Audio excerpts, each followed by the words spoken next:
नमस्कार दोस्तों, स्वागत है आपका अपने YouTube channel GK with RK में।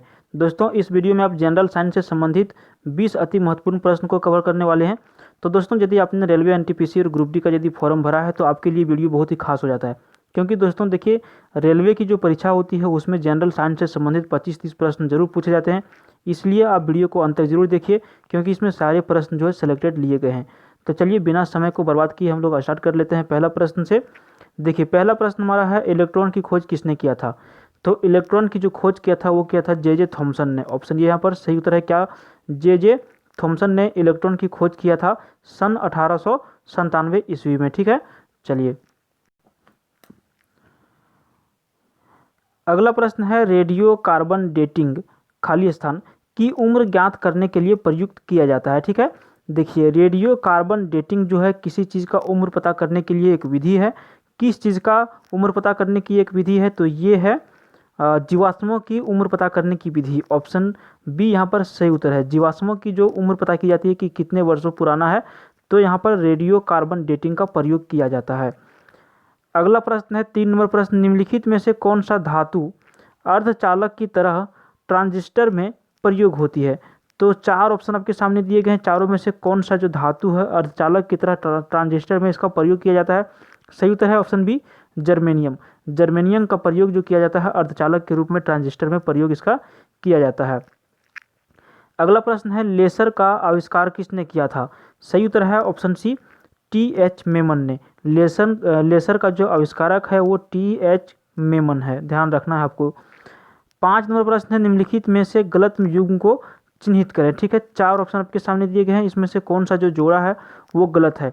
सही उत्तर है option A, madam Curie dynamite. ठीक है, देखिए, मैडम क्यूरी जो है इसको डायनामाइट के लिए जो है सो इन्होंने डायनामाइट का खोज नहीं किया था, इन्होंने किया था रेडियम का खोज। ठीक है, इसलिए ये जो है ऑप्शन गलत है।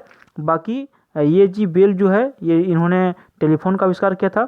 जे.एल. बेयर जो है इन्होंने यहाँ पे टेलीफोन का इन्होंने आविष्कार किया था, और जे.एल. बेयर ने टेलीविज़न का आविष्कार किया था, और जेम्स वाट ने स्टीम इंजन का आविष्कार किया था। ठीक है, लेकिन मैडम क्यूरी ने डायनामाइट का आविष्कार ना करके इन्होंने रेडियम की खोज किया था, इसलिए ऑप्शन ये यहाँ पर गलत उत्तर है। अगला प्रश्न जो है बहुत ज़्यादा इंपॉर्टेंट प्रश्न है, सूर्य और धरती के बीच की अनुमानित दूरी कितनी है? तो देखिए, सूर्य और धरती के बीच जो अनुमानित दूरी है वो है 14.96 गुना 10⁻7 किलोमीटर। तो यहाँ पे देखिए, सूर्य और धरती के बीच की दूरी, आप इसको बिल्कुल एकदम रट ही लें। ठीक है, इसको ध्यान रखने वाली, चाहे आप क्वेश्चन जब ऑप्शन आएगा उस तरह से मारेंगे, वो आपको ध्यान रखने की जरूरत नहीं है, क्योंकि यदि आप सोचिएगा कि ऑप्शन से देख करके मारेंगे, तो देख रहे हैं ऑप्शन कितना मिलता जुलता हुआ है। सब में 10⁻7 यहाँ पर दिया गया है, लेकिन यहाँ पे देखिए सब में देखिए 96 दिया गया है। तो आप किस तरह से ऑप्शन से छाट के मारिएगा? ठीक है, तो आप डायरेक्ट इसको आधी कर ले कि 14.96 गुना 10⁻7 किलोमीटर सूर्य और धरती के बीच की अनुमानित दूरी है।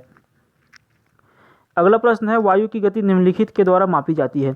देखिए, जो वायु होती है इसकी गति मापने की जो यंत्र है वो है एनीमोमीटर। ऑप्शन बी यहाँ पर सही उत्तर है, एनीमोमीटर के द्वारा वायु की जो गति होती है उसको मापा जाता है।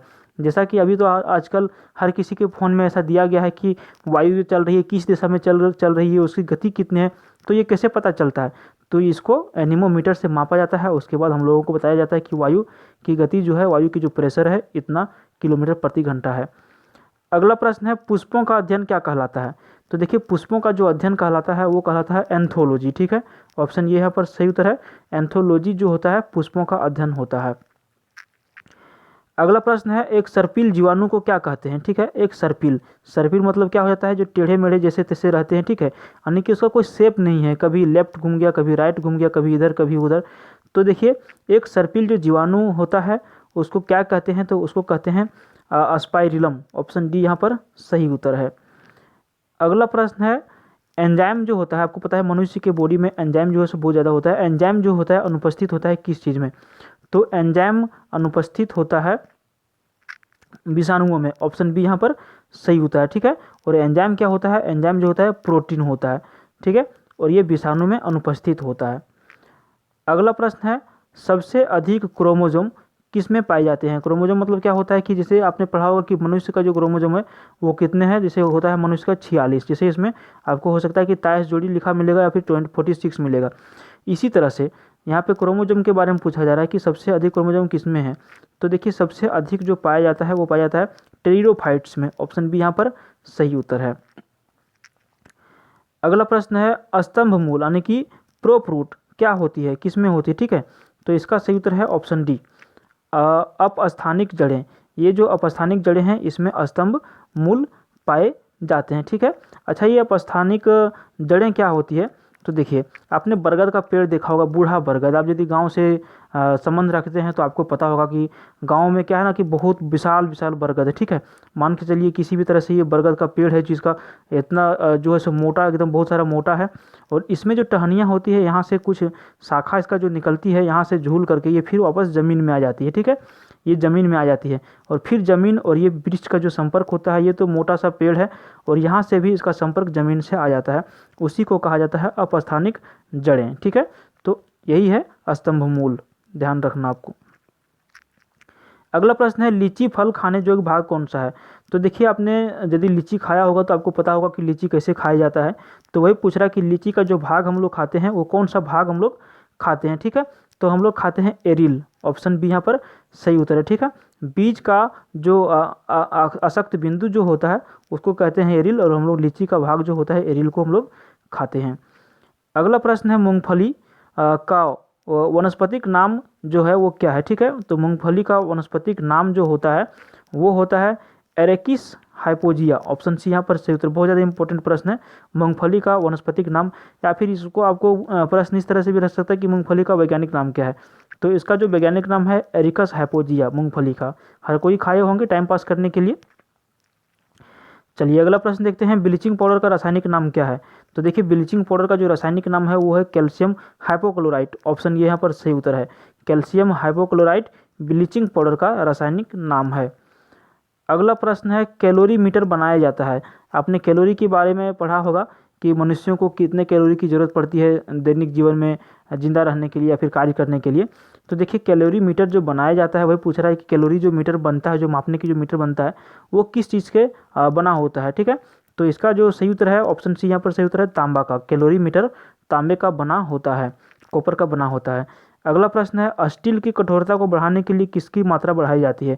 आजकल हम लोग घर में जो खाना खाते हैं स्टील के ही बर्तन है, लेकिन क्या है ना कि स्टील का कोई वस्तु जो है, कोई सामान जो है बहुत हार्ड करके उसको बनाया जाता है, मजबूत बनाया जाता है।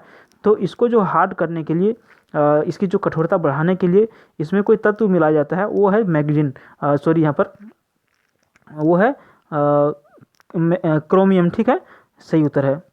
चलिए अगला प्रश्न यहाँ पे बढ़ते हैं हम लोग 18 नंबर प्रश्न पर। जब रक्त तप्त लोहे के ऊपर भाप गुजारी जाती है तो कौन सी गैस प्राप्त होती है। सही उत्तर है ऑप्शन सी हाइड्रोजन, ठीक है। जब रक्त तप्त लोहे के ऊपर भाप गुजारी जाती है तो वहाँ पर हाइड्रोजन जो गैस होती है ये हम लोगों को यहाँ पे प्राप्त होती है। अगला प्रश्न है हाइड्रोजन के साथ सबसे अधिक यौगिक निम्न में से किस तत्व द्वारा बनाए जाते हैं। तो देखिए इसका सही उत्तर है ऑप्शन सी कार्बन। हाइड्रोजन के साथ सबसे अधिक यौगिक कार्बन तत्व के द्वारा बनाए जाते हैं। Option C is the right here. और अगला प्रश्न हमारा है निम्न में से किसके इस्तेमाल से वातावरण में ओजोन की परत का क्षरण होता है। देखिए ओजोन परत की जो क्षरण होता है उसका सबसे मेन जो रीजन है वो है क्लोरोफ्लोरोकार्बन। ऑप्शन सी यहाँ पर सही उत्तर है, ठीक है। क्लोरोफ्लोरोकार्बन की वजह से क्या होता है, ओजोन परत की बहुत ज़्यादा नुकसान हो रही है, और ये क्लोरोफ्लोरोकार्बन जो है बहुत ही खतरनाक है ओजोन परत के लिए। तो जनरल साइंस से संबंधित 20 अति महत्वपूर्ण प्रश्न हम लोगों ने कंप्लीट कर लिया। उम्मीद करता हूं आपको ये वीडियो पसंद आएगा। इस तरह के यदि वीडियो आप देखना चाहते हैं तो हमारे चैनल को सब्सक्राइब जरूर कर लीजिए, पास में जो बेल आइकन दिख रहा है उसको भी आप प्रेस जरूर कर लीजिए। थैंक्स फॉर वॉचिंग, मिलते हैं फिर किसी दूसरे वीडियो में, तब तक के लिए बाय। देखते रहिए जीके विद्यार्थी यूट्यूब चैनल।